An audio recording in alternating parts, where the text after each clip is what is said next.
Saplash Love, 2015. Our story begins with a girl named Danby, who was going through a rough patch in her life and secretly wished she could just disappear from where she was.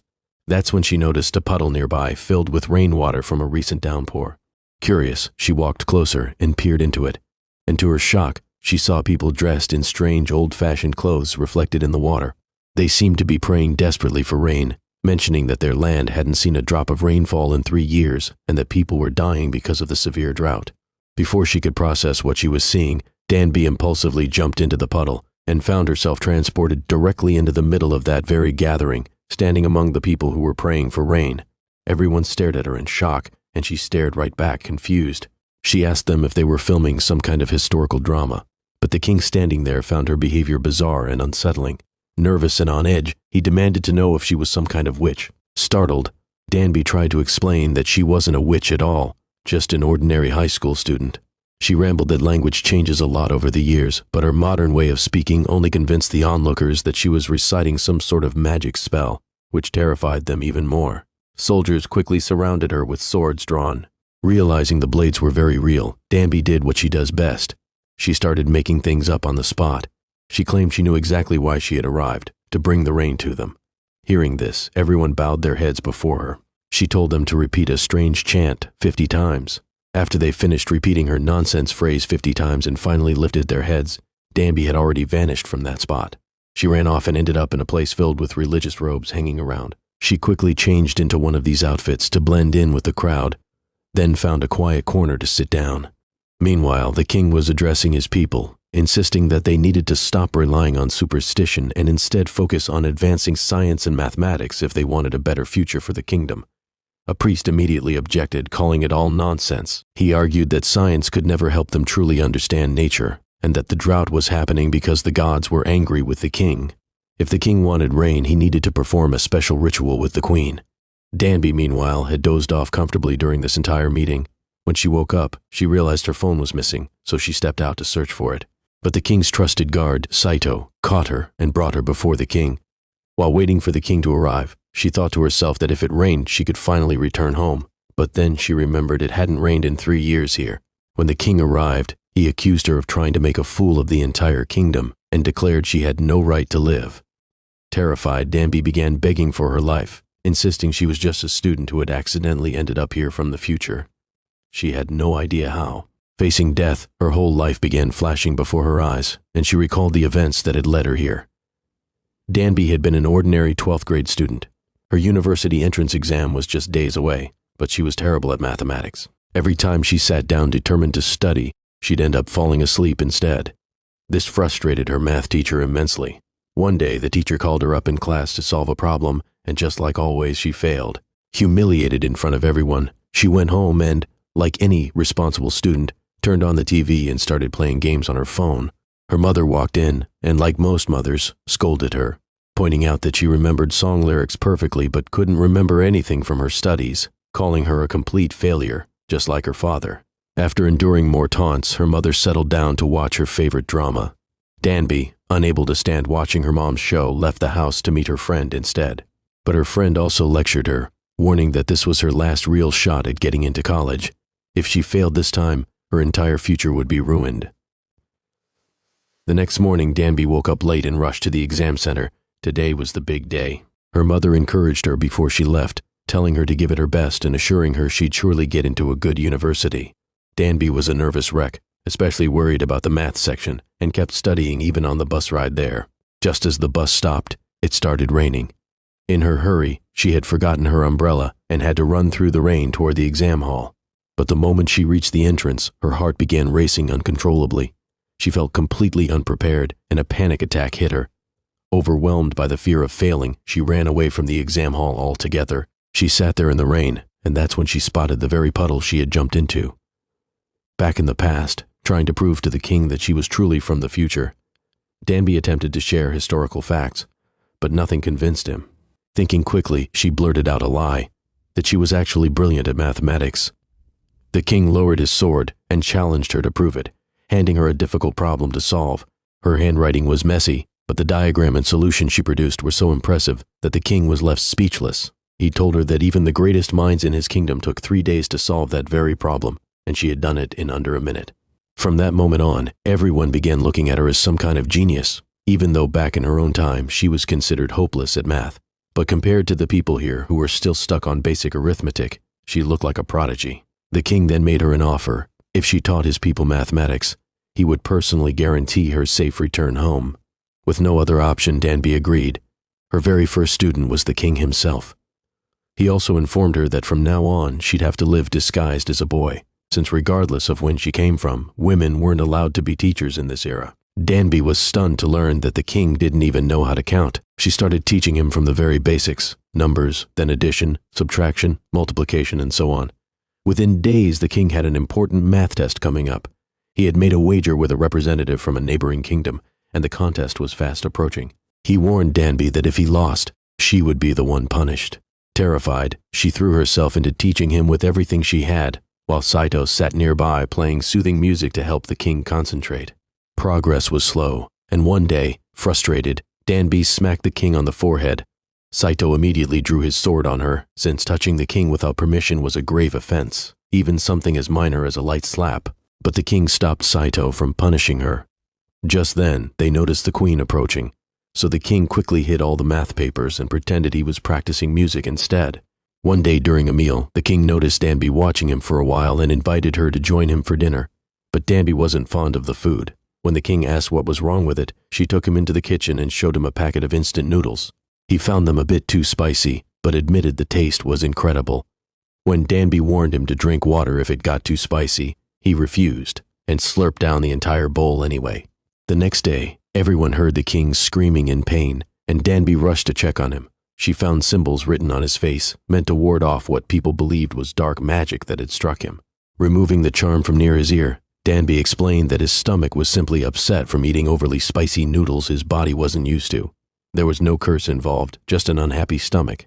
The king, confused, asked what a stomach even was. Danby then explained basic human anatomy to him, pointing out the heart, the kidneys, and other organs, and tried to let him feel his own heartbeat. When he said he couldn't feel anything, she told him that the day he fell in love with someone, his heart would start racing, and he'd understand exactly what she meant. Danby possessed knowledge far beyond anything available in that era, and the king was thoroughly impressed. He decided that from then on, she would teach not just him, but all of his scholars, not only mathematics, but science and agriculture as well. That night, the king gifted her an orange. Danby thanked him and immediately ate the entire thing on the spot, which infuriated him. He scolded her, saying that fruit was supposed to be savored slowly over 3 days and that she clearly didn't understand how valuable it was. Danby brushed it off, telling him there was no need to make such a big deal over a single orange.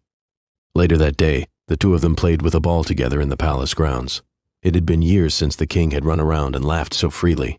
Spending so much time together brought them noticeably closer, close enough that even the queen began to feel jealous of Danby. As the king was trying to reassure the queen, an exhausted Danby suddenly dropped the ball, behaving oddly before collapsing as if she'd fallen into a trance. When she woke up, she immediately began apologizing to the king, but he told her nothing had happened and that she should forget about it. Afterward, the two of them went for a walk, and the king told her that if she succeeded in her mission of bringing rain, he would give her a respected position in his court, along with a priceless horse as a reward. Danby told him she didn't want anything. The moment it rained, she'd be heading straight back home. The king replied that until then, she shouldn't think of him as a king at all. They were equals, but that very night, something terrible happened. Danby was taken into custody, accused of mocking the king.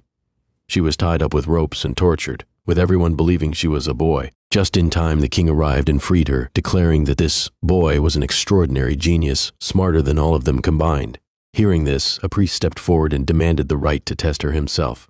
He gave her 2 weeks. If she failed to bring rain within that time, her life would be forfeit.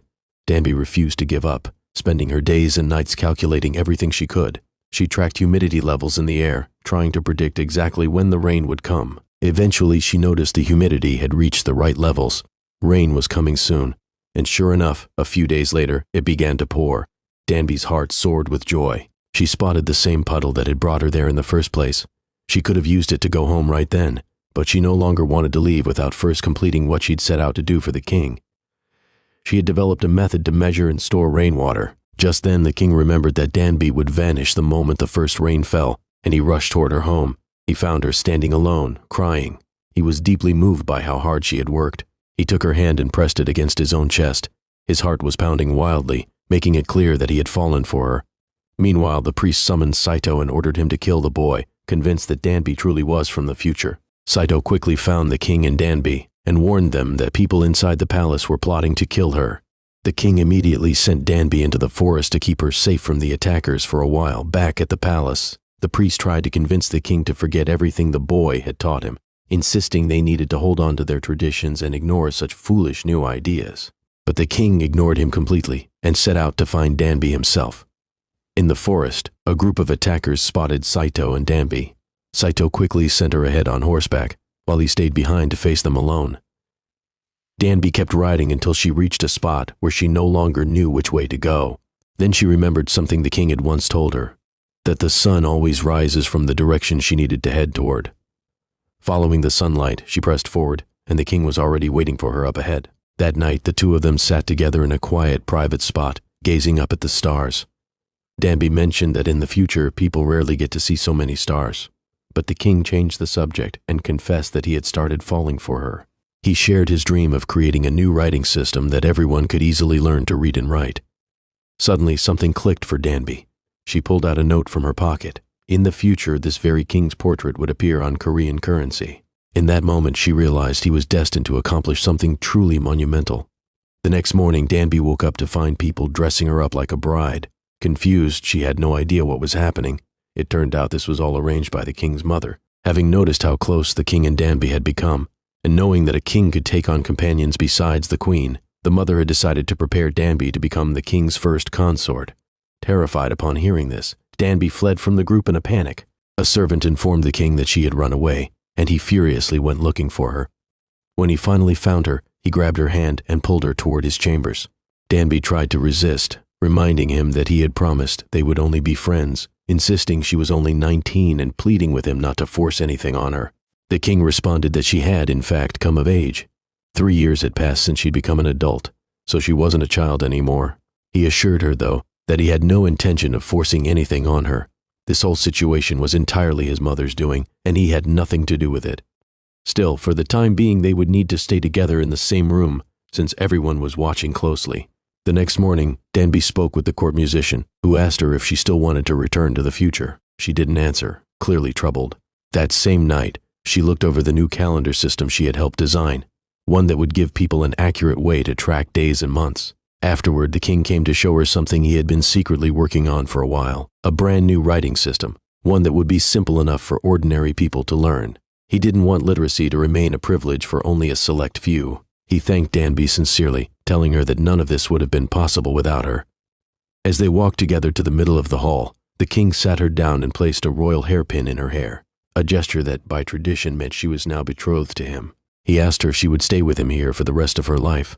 In tears, Danby told him she couldn't. She had made a promise to herself that she would return home the moment it rained for the first time. Her mother was waiting for her, and she couldn't bear the thought of her being alone. The king, with great tenderness, told her she could go visit her mother once, but asked her to come back afterward so they could stay together. But Danby turned him down again. Hurt and angry, the king said that of course the future would be far better than this kingdom. Everyone here was uneducated and disease ran rampant. She belonged there instead. With that, heartbroken, he walked away like a man whose heart had just been shattered. Danby stood in the hall, watching him go. Suddenly, someone struck her from behind with a club and set the entire building on fire.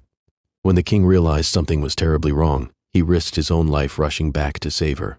The next morning, the king confronted the priest, accusing him of starting the fire and attacking Danby. The priest denied everything, insisting he had done nothing wrong, but there were still traces of smoke and ash on his hands. Pointing this out, the king remarked that the priest wasn't even skilled enough to commit wrongdoing properly.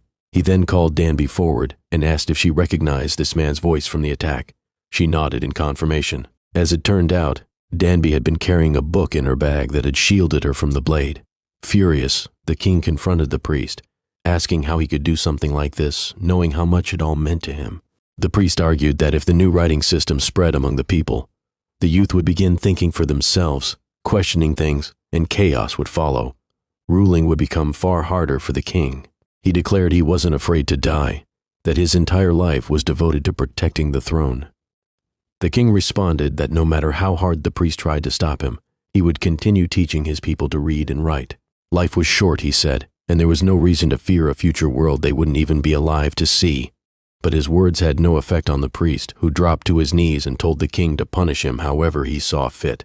Eventually, clouds gathered, and a light rain began to fall. Danby said her goodbyes to everyone in the palace. The king asked if he could walk with her part way. She agreed, and he took her on horseback to the edge of a lake, the place from which she could return home. She dove into the water, let herself sink beneath the surface, and moments later found herself back in her own world. She realized only a few seconds had actually passed. She still had time to take her exam. She ran straight toward the exam hall, where her teachers were still waiting for her. The entrance exam had only just begun. She took her seat and started the test. That evening when she got home, she hugged her mother tightly, holding her close.